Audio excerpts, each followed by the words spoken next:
We've had a lot of hot weather here along the coast, a lot of reason to go get in the ocean, but that can be a little dangerous if you're not paying attention and if you don't know what to look out for, because there's rip tides, rip currents, whatever you want to call them.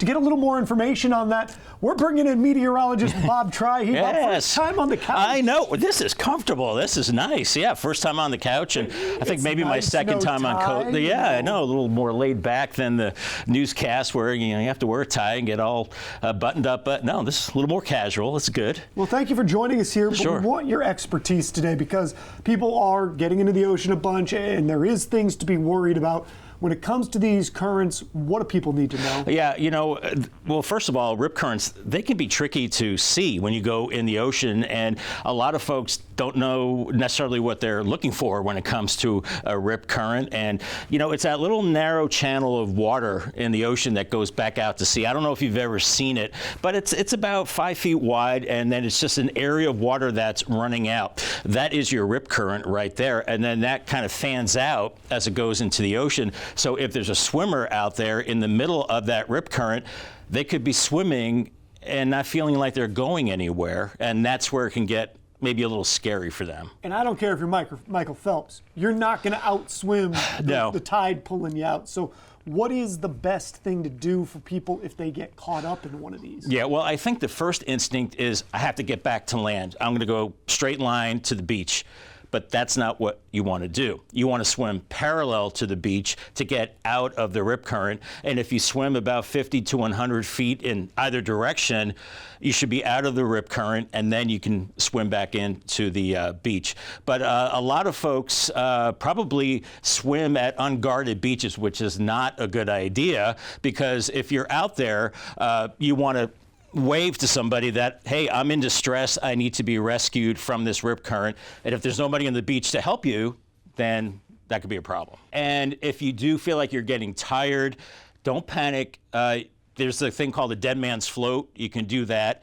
Just tread water. And if you just float and relax, you should be okay. And then you can get more energy to continue to get back in. Yeah, you don't want to just burn all your energy and then have nothing left. Well, that's what happens. You can really get in trouble that way. You can really get in trouble. And I show the rip current risk on my beach forecast in the morning hours. And, most of the time it's low to moderate, but sometimes it's high. If we have a big storm, we're into hurricane season. I think later on in the summer, that rip current threat is going to be high. So you really need to know what a rip current is, what it looks like, and how to get back in if you're stuck in one. And you're going to be going over a little more of this on Sunday with Weather 101. Yes. What is Weather 101 for everybody at home? Well, just like, when you say something 101, that's like, oh, wait, that was a class I took in college. So this is Weather 101. It's a tool that we air on Sundays on the internet, and basically educating folks about any one weather topic. And sometimes we don't have enough time in the morning during a regular newscast to describe this activity. So it gives me a couple of minutes to describe what's going on with the rip current, how the water flows, and then as you watch on Sunday, you'll see the steps that you can take to be safe in a rip current, how to get back in safely, or, flag somebody down if you have problems. Well, Bob, obviously, I know where to find you because it's just downstairs. But for the people at home, what times are you on? Where can they catch you? Where can we keep up with our weather team in the most up-to-date way? Yeah, so I'm on every morning, Monday through Friday, from 5 to 7, and then on a new newscast. And then in the morning, between about 5:23 and 5:25, that is the beach forecast.